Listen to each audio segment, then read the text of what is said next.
الحمد لله نحمده ونستعينه ونستغفره ونعوذ بالله من شرور أنفسنا وسيئات أعمالنا من يهده الله فلا مضل له ومن يضلل فلا هادي له أشهد أن لا إله إلا الله وحده لا شريك له وأشهد أن محمدا عبده ورسوله يا أيها الذين آمنوا اتقوا الله حق تقاته ولا تموتن إلا وأنتم مسلمون يا أيها الناس اتقوا ربكم الذي خلقكم من نفس واحدة وخلق منها زوجها وبث منهما رجالا كثيرا ونساء واتقوا الله الذي تساءلون به والأرحام إن الله كان عليكم رقيبا يا أيها الذين آمنوا اتقوا الله وقولوا قولا سديدا يصلح لكم أعمالكم ويغفر لكم ذنوبكم ومن يطع الله ورسوله فقد فاز فوزا عظيما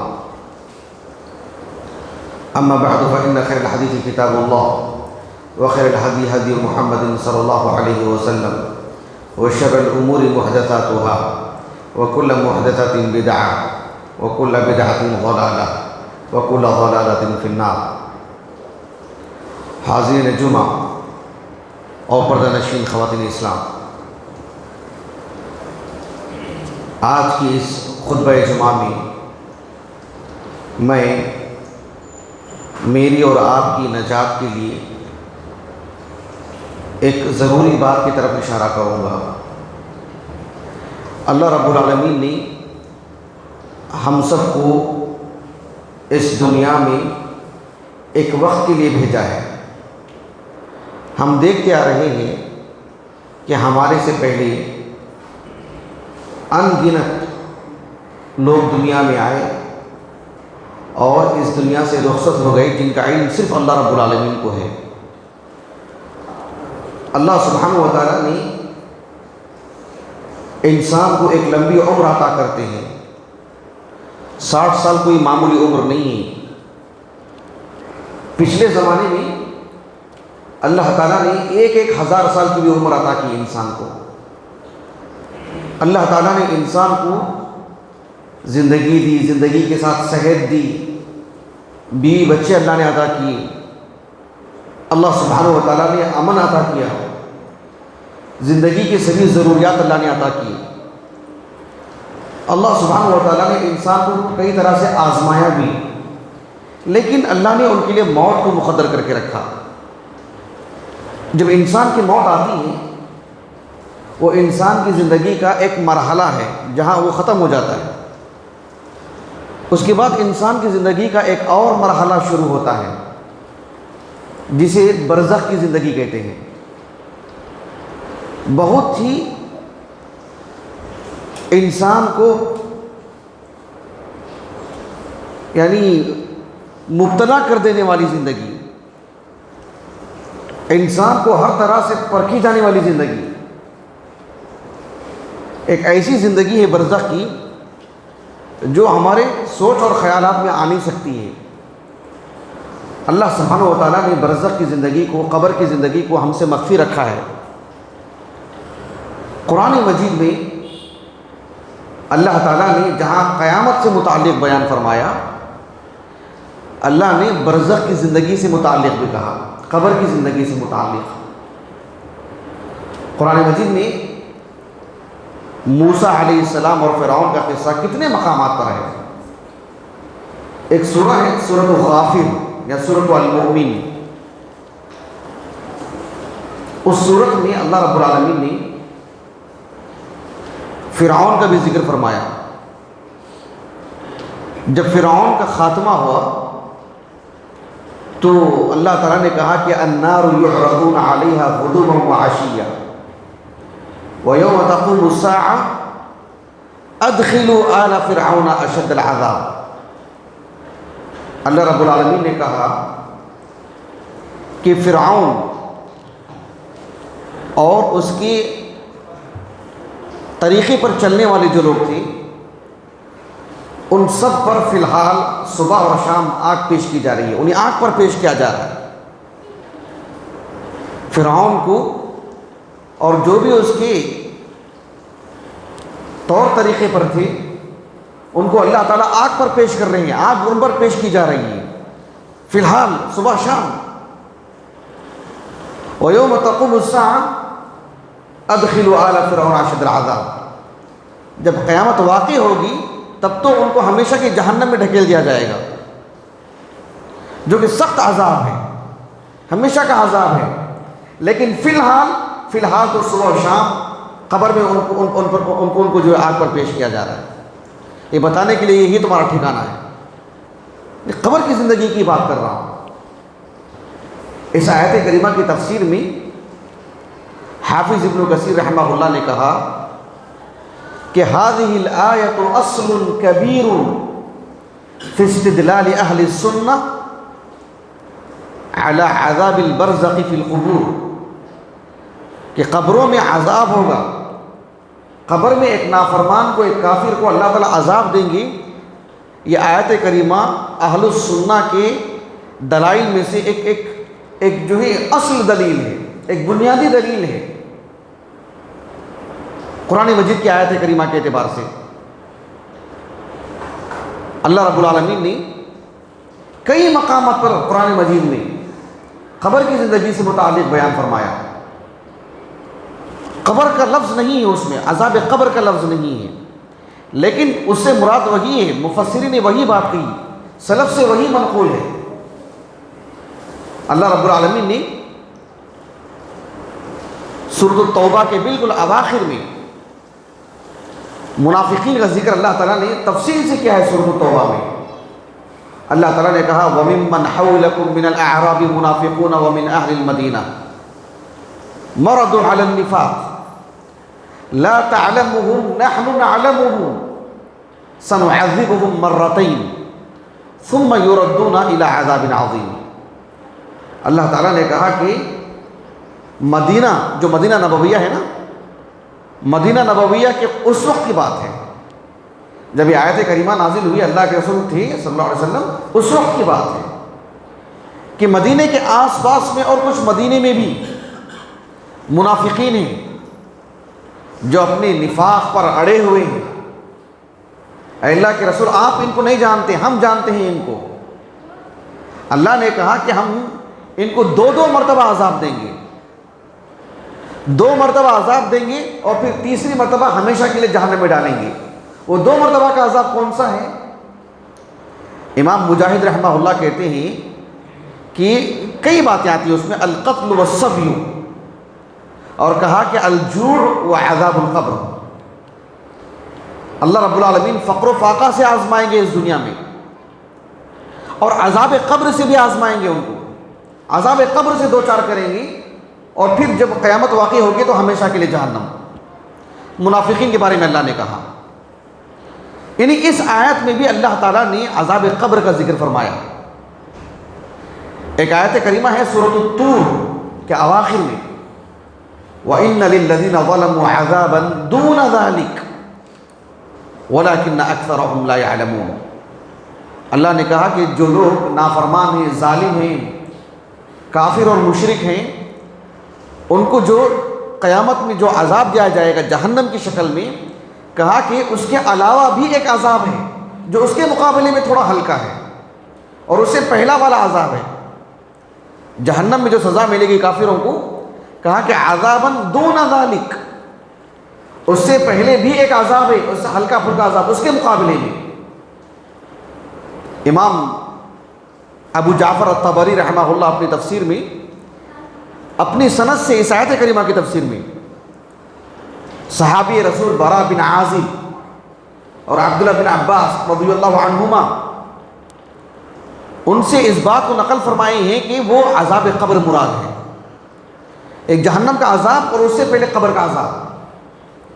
عبداللہ بن عباس رضی اللہ عنہما وہ کہتے تھے انکم لتجدون عذاب القبر فی کتاب اللہ، کہ تم لوگ قرآن مجید میں عذاب قبر کو کسی آیت میں دیکھنا چاہیں اس کا ذکر تو اس آیت کریمہ میں سورۃ الطور.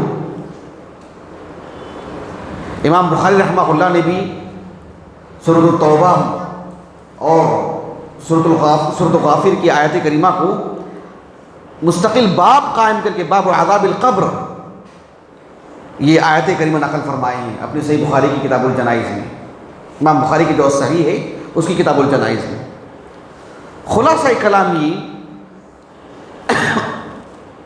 کہ اللہ سبحانہ و تعالیٰ نے قرآن مجید میں عذاب قبر کا ذکر فرمایا ہے، ایک برحق زندگی ہے، یہ ایک اٹل ہے، ایک سچ ہے۔ اللہ کے رسول علیہ الصلوۃ والسلام خصوصاً مدینے میں جب مدینے کو آئے تو آپ نے بارہا قبر کی زندگی کا ذکر فرمایا،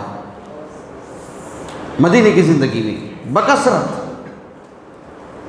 ایک حدیث آتی صحیح بخاری کی کتاب الجنائز میں،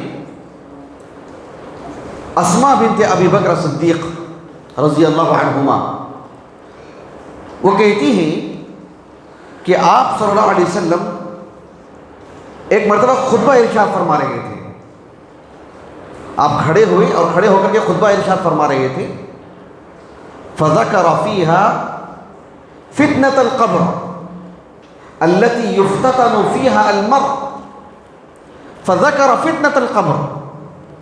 آپ علیہ السلام جو خطبہ ارشاد فرما رہے تھے اس میں آپ صلی اللہ علیہ وسلم نے قبر کی اس زندگی کو بھی ذکر فرمایا جس میں انسان کو پرکھا جاتا ہے، آزمایا جاتا ہے، انسان کئی چیزوں کا سامنا کرتا ہے، نئی چیزیں، الگ الگ چیزیں دیکھتا ہے وہاں پر انسان۔ جب اللہ کے رسول نے ان چیزوں کا ذکر فرمایا، اسماء بنت ابی بکر صدیق رضی اللہ عنہا کہتی ہیں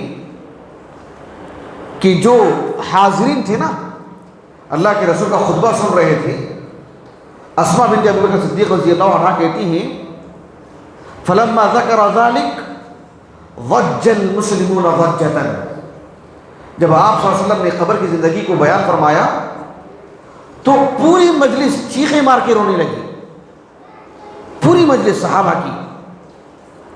صحیح بخاری میں اتنا ہی ذکر ہے، یہی حدیث سنن نسائی میں بھی موجود ہے، سنن نسائی میں کتاب الجنائز، اس میں مزید الفاظ بھی ذکر کیے گئے ہیں۔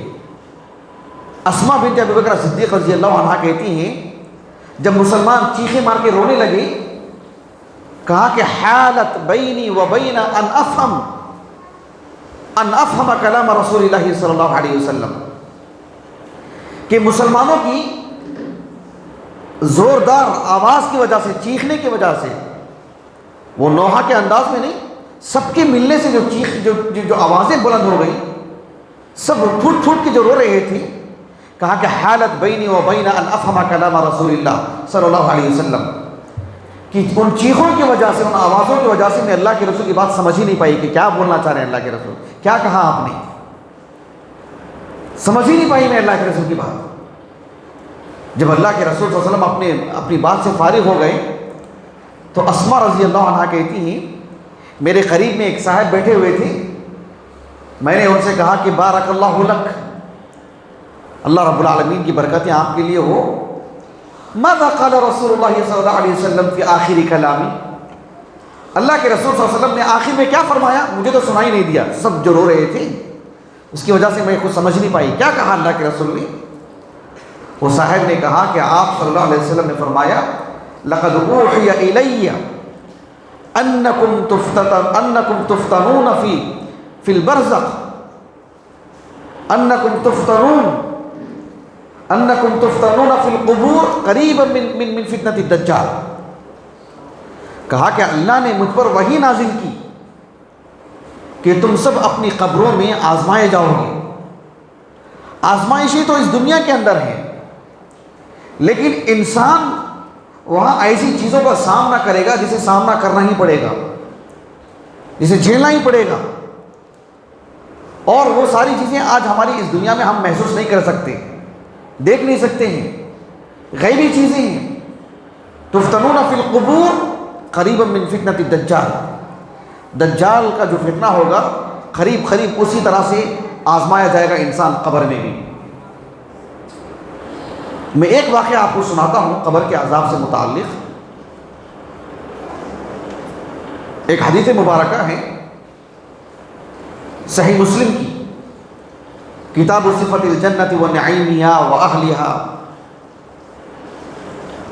ایک صحابی ہیں ابو سعید الخدری رضی اللہ عنہ، انہوں نے اس پورے واقعے کو سنایا ہے، لیکن ان کی امانت داری دیکھو انہوں نے کہا کہ میں اس واقعے کو اللہ کے رسول سے براہ راست نہیں سنا، میں اس بات کو میں اللہ کے رسول سے براہ راست نہیں سنا، میں کہا کہ لم اشہدہ من النبی صلی اللہ علیہ وسلم، جب یہ واقعہ پیش آیا تو میں وہاں پر حاضر نہیں تھا، ولیکن حدثنی زید بن ثابت، لیکن اس واقعے کو مجھے زید بن ثابت نے بیان کیا مجھے۔ زید بن ثابت رضی اللہ عنہ کہتے ہیں کہ مدینے میں ایک قبیلہ تھا بنو نجار، ہم اس قبیلے کے پاس تھے، ہم تھے اللہ کے رسول تھے صلی اللہ علیہ وسلم، اور آپ کے ساتھ ہم کچھ لوگ بھی تھے۔ ہوا کہ اچانک آپ صلی اللہ علیہ وسلم ایک گدھی پر بیٹھے ہوئے تھے، وہ اس دور کی سواری تھی، اللہ کے رسول ایک گدھی پر بیٹھے ہوئے تھے، اذ حادت بہ، وہ گدھی جو ہے بدکنے لگی، ادھر ادھر بھاگنے لگی، فکادت تلقی، ایسے لگ رہا تھا کہ اب وہ گدھی اللہ کے رسول کو گرا دے گی، اتنا پریشان ہو گئی تھی گدھی وہ۔ اصل معاملہ کیا تھا، جو بنو نجار کی جس جگہ پر اللہ کے رسول گئے تھے نا، وہاں پر 5-6 قبریں تھیں۔ آپ صلی اللہ علیہ وسلم نے کہا من یعرف اصحاب هذه الاقبر، ان قبر والوں کو کوئی جانتے کہ کس کی قبریں ہیں یہ؟ ایک صاحب نے کہا کہ اللہ کے رسول میں جانتا ہوں یہ قبریں کس کی ہیں۔ آپ صلی اللہ علیہ وسلم نے پوچھا فمتى مات هؤلاء، ان لوگوں کی موت کب ہوئی ہے؟ وہ صحابی نے کہا کہ ماتوا فی الاشراک، یہ حالت شرک میں تھے، مشرک تھے، تبھی ان کی موت ہوئی۔ آپ صلی اللہ علیہ وسلم نے فرمایا ان هذه الامه تبتلى في قبورها، یہ لوگ اپنے قبروں میں ابھی عذاب سے دوچار ہیں، یہ لوگ اپنی قبروں میں عذاب سے دوچار ہیں۔ فلولا الا تدفنوا لدعوت الله ان يسمعكم عذاب القبر الذي اسمع منه۔ آپ صلی اللہ علیہ وسلم نے کہا اللہ سبحانہ و تعالیٰ نے مجھے جو سننے کی قوت عطا کی ہے، جو میں قبر کے عذاب کو جو میں محسوس کر رہا ہوں، میں سن رہا ہوں، ان کی چیخوں کو سن رہا ہوں، میں اللہ سے دعا کرتا کہ اللہ تعالیٰ یہ چیخیں تم کو بھی سنائیں، لیکن ڈر اس بات کا ہے کہ تم اپنے رشتہ داروں کو، اپنے گھر والوں کو پھر دفنائیں گے نہیں، ڈر سے، اس ڈر کی وجہ سے دفنائیں گے نہیں، ورنہ میں جو سن رہا ہوں اللہ سے دعا کرو کہ آپ کو بھی وہ چیز سنائی دے، یہ کیسی چیخوں کی آواز آ رہی ہے، لیکن آپ سن لیں گے تو آپ دفنائیں گے نہیں آپ، ایسے کہا اللہ کے رسول نے صلی اللہ علیہ وسلم۔ آپ علیہ صلی اللہ علیہ وسلم جو صحابہ وہاں تھے ان کی طرف متوجہ ہوئے اللہ کے رسول صلی اللہ علیہ وسلم، اور آپ علیہ صلی اللہ علیہ وسلم نے فرمایا کہ تعوذوا باللہ من عذاب النار، تعوذوا باللہ من عذاب القبر، تعوذوا باللہ من الفتن، تعوذوا من الفتن ما ظہر منها وما بطن، تعوذوا من فتنة الدجال۔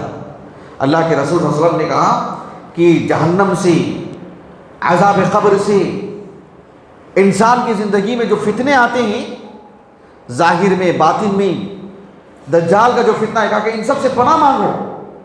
صحابہ نے کہا کہ نعوذ باللہ من عذاب النار، نعوذ باللہ من عذاب القبر، نعوذ باللہ من الفتن ما ظہر منها وما بطن، ان سب چیزوں سے صحابہ نے پناہ مانگی، اس لیے کہ قبر کی زندگی ایک برحق زندگی ہے۔ ایک مسلمان اور ایک کافر دونوں کے ساتھ بھلے ہی ایک انسان کو جلا دیا جائے، ایک انسان کو کوئی جانور کھا لے، ایک انسان کسی حادثے کے تحت اس کا پورا بدن پھٹ جائے، الگ الگ ہو جائے، لیکن سب جا کر کے زمین ہی میں ملتے ہیں، وہ قبر کی زندگی ہے۔ ثم اماتہ فاقبرہ، سب کو جا کے مٹی ہی میں ملنا ہے، وہ قبر کی زندگی ہے، وہ برزخ کی زندگی ہے۔ کوئی پانی میں ڈوب کے مر گیا، کسی بڑے جانور نے، مچھلی نے نگل لیا، اس کو لقمہ بنا لیا، وہ اس کی قبر ہے، وہی اس کے ساتھ سارے مسائل ہوں گے۔ ایک حدیث مبارکہ ہے صحیح بخاری کی کتاب الجنائز، اور صحیح مسلم میں بھی حدیث موجود ہے۔ عبداللہ بن عمر بن خطاب رضی اللہ عنہما کہتے ہیں کہ آپ صلی اللہ علیہ وسلم نے فرمایا اذا مات احدکم عرض علیہ مقعدہ بالغداۃ والعشی، جب تم میں سے کسی کی موت ہو جاتی ہے تو قبر میں صبح و شام اس کا جو حقیقی ٹھکانہ ہے جنت یا جہنم، دونوں بھی پیش کیے جائیں گے اس کے سامنے. ان کان من اہل الجنہ فمن اہل الجنہ وان کان من اہل النار فمن اہل النار. اگر کوئی جنتی ہے تو وہ جنتی، کوئی جہنمی ہے تو جہنمی. یعنی کوئی مسلمان ہے، اس کے لیے اللہ نے جنت لکھ رکھے ہیں، اسے قبر میں اس کا ٹھکانہ دکھایا جائے گا صبح شام روز.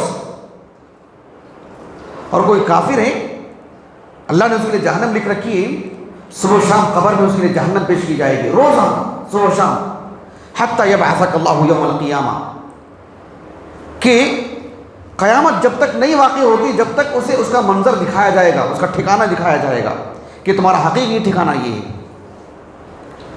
اس لیے اللہ کے رسول علیہ السلام نے قبر کی زندگی سے خوب پناہ مانگی، اور پناہ مانگنے کی آپ علیہ السلام نے یعنی ہمیں سکھایا، وہ دعائیں سکھائیں ہم کو اللہ کے رسول نے صلی اللہ علیہ وسلم. جب انسان کو قبر میں رکھا جاتا ہے تو قبر اس کو دباتی ہے، ہر شخص کو. ایک حدیث آتی ہے سنن نسائی کی حدیث مبارکہ ہے، کتاب الجنائز کی. شیخ البانی رحمہ اللہ نے صحیح کہا ہے اس حدیث کو. آپ علیہ الصلوۃ والسلام کہ ایک صحابی عبداللہ بن عمر بن الخطاب رضی اللہ عنہما نے کہا، الفاظ دیکھو اللہ کے رسول کے. اللہ کے رسول صلی اللہ علیہ وسلم نے سعد بن معاذ رضی اللہ عنہ، آپ جانتے ہیں سعد بن معاذ رضی اللہ عنہ، اب تفصیل سے تو میں نہیں بتا سکتا، ایک مرتبہ میں نے بتایا تھا ان کے بارے میں، وہ یوٹیوب پر موجود ہے، آپ دیکھ سکتے ہیں. کیونکہ وقت کی قلت ہے، اب کو بتاؤں تو یہ ہمارے موضوع سے ہم نکل جائیں گے. سعد بن معاذ رضی اللہ عنہ بہت مختصر زندگی ان کی، 30 سال کی عمر میں اسلام قبول کیے، 36 سال کی عمر میں انتقال ہو گیا ان کا، سعد بن معاذ کا. سعد بن معاذ رضی اللہ عنہ کا جب انتقال ہوا، شہید ہوئے وہ، آپ علیہ الصلوۃ والسلام نے کیا فرمایا پتہ ہے؟ اللہ کے رسول نے صرف اتنا نہیں کہا لقد ضم ضمة ثم فرج عنه، کہ سعد بن معاذ کو قبر نے اتنا دبایا پھر ان کے لیے تھوڑا سا فراغ ملا، پھر ان کے لیے آسانی ہوئی. لیکن یہ بتانے سے پہلے، یہی اصل بات ہے جو اللہ کے رسول کو بتانا تھا، لیکن یہ بتانے سے پہلے اللہ کے رسول نے جو کہا نا، اور جس اسلوب میں کہا نا، وہ قابل غور بات ہے. اللہ کے رسول صلی اللہ علیہ وسلم نے سعد بن معاذ کی طرف اشارہ کر کے کہا، ھذا الذی تحرک لہ العرش، یہی سعد بن معاذ ہیں جن کے لیے عرش ہلنے لگا، یہی سعد بن معاذ ہیں فتحت لہ ابواب السماء، جن کے لیے آسمان کے دروازے کھول دیے گئے، یہی سعد بن معاذ ہیں شہیدہ 70,000 من الملائکہ، 70,000 فرشتے موجود تھے ان کے جنازے میں، یہی سعد بن معاذ ہیں. یہ ساری چیزیں بیان کرنے کے بعد اللہ کے رسول نے کہا لقد ضم ضمة ثم فرج عنه، یہ بھی نہیں بچ پائے، ان کو بھی خبر نے دبایا. یعنی ایک ایسے انسان جن کے لیے آسمان کے سارے دروازے کھول دیے گئے، ایک ایسے انسان جن کے لیے عرش ہل گیا، ایک ایسے انسان جن کے جنازے میں 70,000 فرشتے شریک تھے، وہ انسان بھی بچ نہیں پایا کہ قبر نے انہیں دبایا. ثم فرج عنه، یہ اور بات ہے کہ پھر ان کے لیے فراغ ملا، تو کشادگی آئی ان کے لیے. لیکن وہ جو ضمہ ہے نا، وہ جو دبانے والی بات ہے نا قبر کی، اس سے تو کوئی بچ نہیں سکتا ہے. یعنی سعد بن معاذ ہی بچ نہیں پائے، یہ کہنا چاہ رہے تھے اللہ کے رسول نے. اتنی ساری خوبیاں جمع ہونے کے باوجود بھی پھر دوسرے کہاں سے بچ پائیں گے، یہ بات تھی. اللہ سبحانہ و تعالیٰ نے جو فی الحال میرے اور آپ کی زندگی جتنی سچ ہے، کوئی جھٹلا سکتا ہے میری اس زندگی کو؟ کوئی بھی انسان جھٹلا سکتا ہے دنیا کی زندگی کو؟ سب محسوس کر رہے ہیں. حتیٰ کہ ایک انسان پتہ ہی نہیں کبھی ماں کے پیٹ میں تھا، کس کو یاد ہے؟ لیکن سب کو یقین ہے کہ ہم ماں کے پیٹ میں تھے. وہ بھی زندگی کا ایک مرحلہ یقین ہے ہمارا، اس پر تو اور زیادہ یقین ہے کیوں ہم دیکھ رہے ہیں. اس کے بعد کی جو مرحلہ ہے قبر کا، وہ اٹل ہے، وہی تو ایمان ہے. اور آخری کا جو مرحلہ ہے جنت یا جہنم، وہ آج کی زندگی سے بھی زیادہ سچ ہے، وہ اس سے بھی زیادہ حق ہے. وہ سبحان اللہ العظیم. اللہ تعالیٰ مجھے اور آپ کو اللہ تعالیٰ کے دین پر ثابت قدم رکھیں. اللہ سبحانہ و تعالیٰ اس کی پسندیدہ دین پر اللہ رب العالمین ہمیں سعادت مند انسان بنائیں، مسلمان ہی کی حالت میں رکھیں۔ اللہ رب العالمین ہمیں اس دنیا سے اٹھائیں تو اللہ تعالیٰ اپنی رضامندی کے ساتھ، اپنی خوشنودی کے ساتھ اللہ رب العالمین قبر کے جو فتنے ہیں، قبر کی جو آزمائشیں ہیں، قبر کی جو عذابات ہیں، اللہ تعالیٰ ان سب سے ہمیں بچائیں، اور بچنے کے جو اسباب ہیں اللہ اسے اختیار کرنے کے توفیق عطا فرمائیں۔ وآخر دعوانا الحمدللہ رب العالمین۔